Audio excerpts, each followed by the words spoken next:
O primeiro chama EMI, né, Experiments in Musical Intelligence, desse pesquisador, M. David Cope, né, que ele tá relacionado aí, ele desenvolveu essa pesquisa. Então, o que ele fez, na verdade? Ele, usando uma sequência de computadores, usando uma relação de supercomputadores aí, ele desenvolveu uma programação de inteligência artificial, onde ele alimentava essa inteligência artificial com dados de obras clássicas, né, dos eruditos, né, Bach, Vivaldi, Tchaikovsky, Wagner e assim por diante, e ele, através desse, o algoritmo que fazia era estudar toda a obra. O primeiro foi Vivaldi, então estudou toda a obra do Vivaldi, e ele pegava, a partir do estudo e a partir da alimentação de informações temporais, ou seja, onde nasceu, quando viveu, o que estava acontecendo na época, a partir dessas informações, ele, o computador de inteligência artificial, ele montava uma obra, uma peça, né, baseado naquele compositor. O primeiro foi de Vivaldi, muito bem, Carol, e o segundo foi baseado em Bach, muito bem, Luiz. O que acontece? Só que o que foi o sensacional desse teste EMI? Eles colocaram esses compositores, eles colocaram cerca de 250 músicos, né, musicistas, músicos, maestros, dentro de um anfiteatro, passaram a obra, né, e deram um questionário para eles preencherem quem era o autor da obra, né, em que momento da vida dele foi feito e qual que era, ou seja, todas as referências em relação à obra.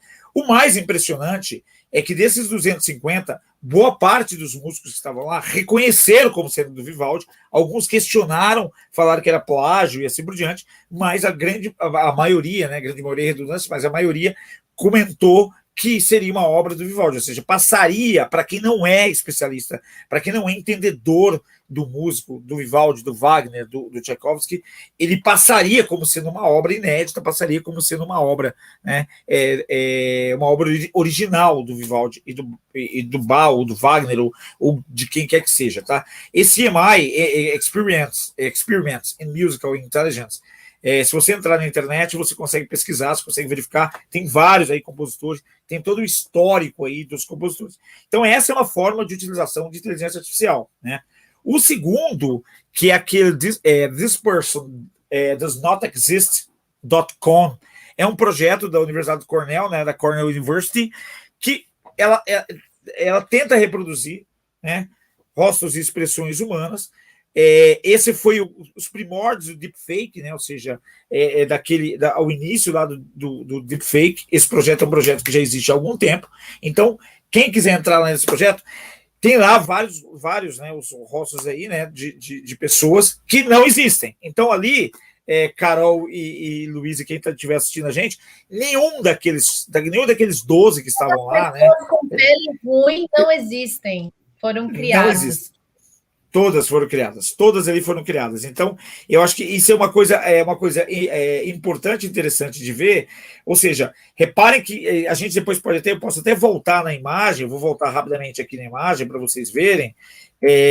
O que acontece? Se vocês observarem aqui, gente, nós podemos verificar que tem expressão, né? É claro que algumas coisas na foto denuncia, né? Fundo, desfoque, assim por diante. Mas isso pode ser erro de fotografia, poderia ser montagem ou coisa do gênero. Agora, o que chama atenção é a gente trazer isso para a realidade de hoje, né? A gente trazer isso para uma realidade onde o reconhecimento facial é um reconhecimento presente, né? Um reconhecimento que está aí cada vez mais presente, né?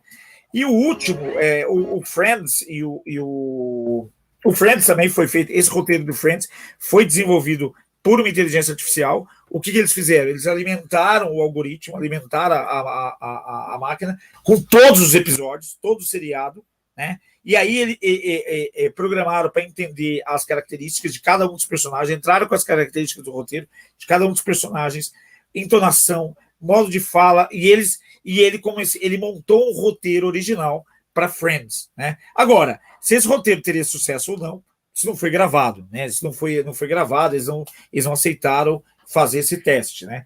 E o último, gente, do Morgan, já tinha comentado com a Carol em outro tempo, esse foi um projeto do Luke Scott, que é um pesquisador da 20th Century Fox e da IBM Research nos Estados Unidos, né? Que eles fizeram o quê? Eles programaram a máquina para montar trailer, né? Então, hoje, para quem já teve a oportunidade de ir na Fuseio conhecer, ou quem entrou quem conhece um pouco da Fuseio, lá entra no site lá para verificar.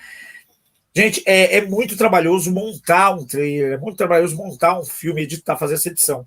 O que eles fizeram, então? Eles alimentaram a máquina, né, programaram o algoritmo para fazer exatamente isso, ou seja, entender o que precisa de um trailer.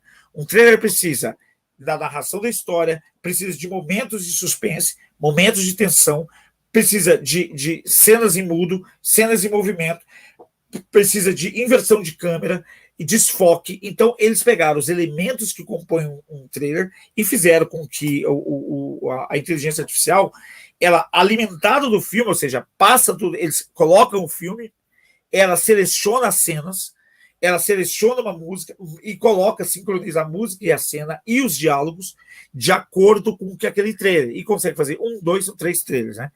Lado positivo disso, o tempo é muito menor, né? Esse trailer foi montado, se não estou enganado, posso estar enganado, eu tenho que checar essa informação, foi montado em 20 minutos esse trailer, 20 minutos, né? E um trailer, Carol pode dizer melhor aí do que eu, mas um trailer ele não é montado em menos que 10 dias, né? Ou seja, tem uma variação aí de 5 a 10 dias, porque eles não montam um trailer, montam uma sequência, né? 1, 2, 3, 4 trailers. Então você tem um ganho aí de produtividade. Entretanto, você tem aquele velho dilema, né? E aí a gente entra nas tendências do dilema, ou seja, algumas profissões vão ter que ser reinventadas. Então, assim, vai perder profissão. Não, acho que assim, o futuro tende a aprimorar e tende a melhorar.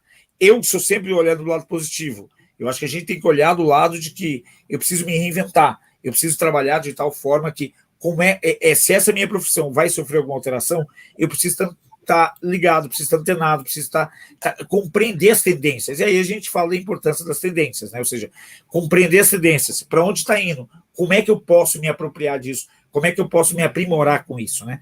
E os outros eu tirei o exemplo, para não ficar muito longo, que depois, se vocês procurarem aí na internet, é só experiência do AlphaZero Stockfish, o Luiz comentou na última live, e tem a do Google Home e do Cleverbot, né? Que eles colocaram o Google Home. E a Cleverbot colocou duas inteligências artificiais, tipo Google Home, Alexa, assim por diante, para conversarem entre elas.